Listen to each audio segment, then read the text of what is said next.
While cleaning up from the power steering leak, I saw the boot on the axle's torn. So I'm gonna go ahead and pull that axle out so I can have it rebuilt.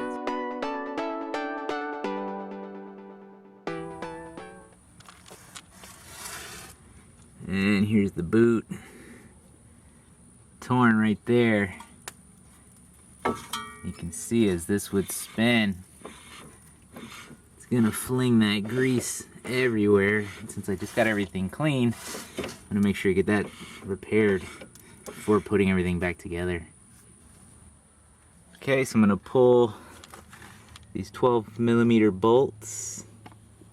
There's one there, second, and third. There's three there. Then we'll pull out this guy after removing this pin.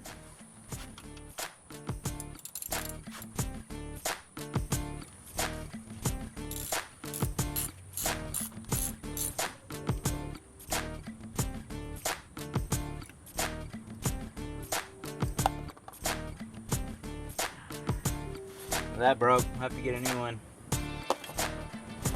32mm.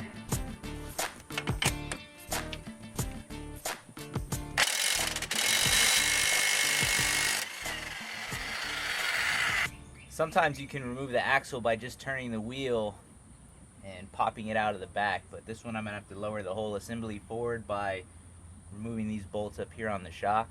That way it'll lean forward and I can push the axle through.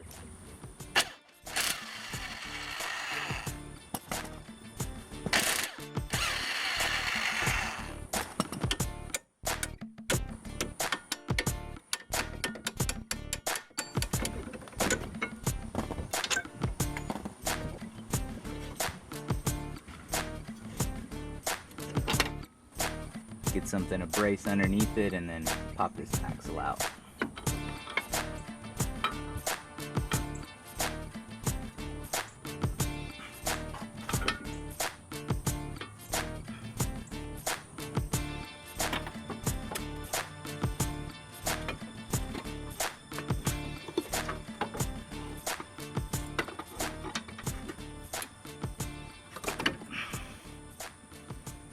Alright, so the axle's out, but I forgot to put a drain pan under where the axle comes out, where the transmission is. So don't forget to put a drain pan there. When I was pulling everything out, it unseated from the transmission and oil started coming out. So be sure you block that off. I'll show you what it looks like with the axle out.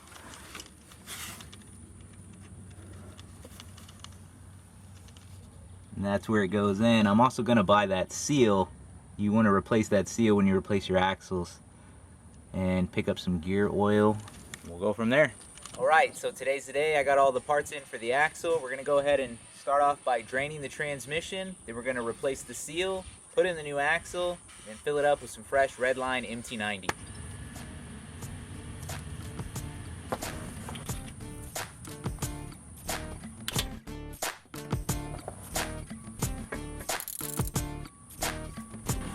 With the bolt loose, just gonna back this out. There's the gear oil. Let's take another quick look at the seal location from underneath the car. Right there. Like everything else, it's gonna be hard to reach, but no problem. Let's get it popped out and put the new one in. Alright, so I said no problem because it was tight, but it is a problem. You see the Y pipe here is really in the way, and I could try to take it out, but I tried, no luck, just moving this one. There's 6 of these, 2 more over there. I could probably pry the seal out, but then I don't know if I could actually hammer it in correctly. You know, you need to put a large socket over it or go around the edges to tap that seal in so it's flush and nice, and there's not enough workspace to do that. So I have 2 options. Number 1, I pull the Y pipe off, bust out the electric tools, hopefully the bolts come out. It looks like they're gonna round off though. So option 2 is I use the old seal. I'm gonna use the old seal because I need my car running. It's been in this same spot for almost a month So I got to get this thing put back together. Hopefully it doesn't leak. The seal feels fine. It wasn't leaking before. So I'm going to go ahead and use it. So wish me luck. Hopefully it doesn't leak, but I'll let you guys know if it does. Let's take a look at my new axle. I thought I was going to get the old one rebuilt, but ended up getting a new one. And some hardware there. Just got to get this guy stabbed in. Be careful not to damage that seal.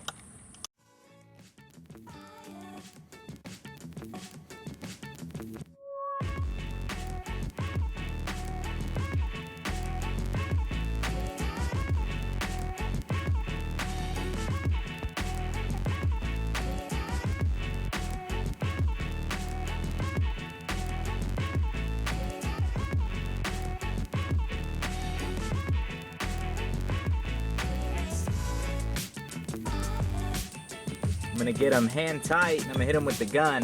This one right here is 17 and this one over here is a 19.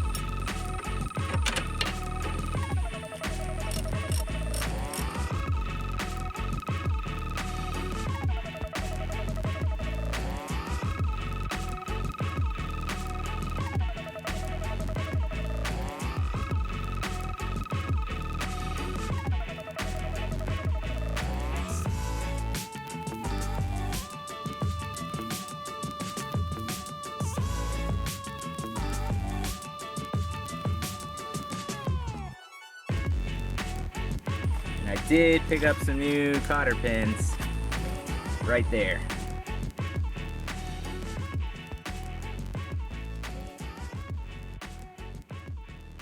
Okay, so the axle's completely reinstalled, the suspension's put back together, the brake lines are mounted back in their place, so everything's good. Capped off the drain plug, or I didn't cap it off, I put the drain plug back in, so there's really no reason for this thing to be on jack stands, because when you fill the oil, you can fill it from the top. So I'm going to put the wheels on, lower it down, and we'll put in the gear oil. We're going to fill the gear oil from the top. Let me show you where that's at. It's a little tricky. Remove the intake tube, and all the way down there, right on top, there's a little sensor, and that's the speedometer pinion gear. It has a 10mm bolt. I already took it out, but once you get that loose, I had to grab it with channel locks and rotate it and lift it, and there it is. I'm gonna run a hose to here, and that's where my gear oil is gonna go in.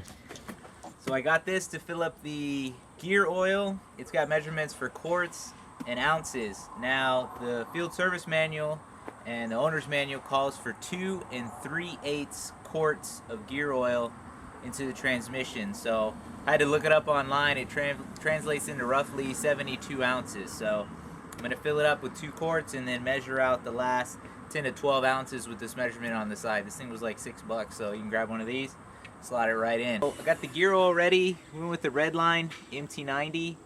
This is real good stuff. I'm going to have someone help me pour this in. William's going to step in and give me a hand. I'm going to hold this and hold the light, make sure nothing spills out. So here we go with the first quart.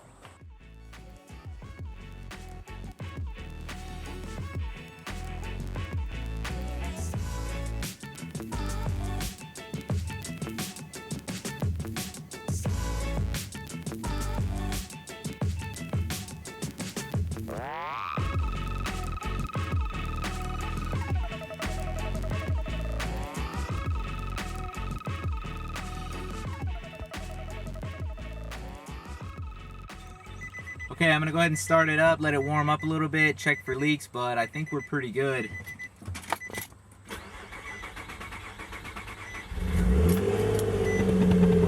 It's been sitting a long time.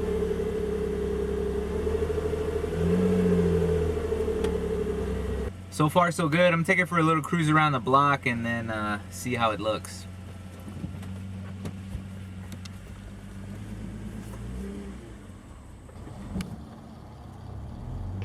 Alright, so we pulled off the side of the road, checked for leaks. I didn't see any. It's driving good. The power steering's not leaking. The axle's not leaking. So I'm gonna stick a fork in this one because it's done, man. Super happy to be driving my car again. It feels great.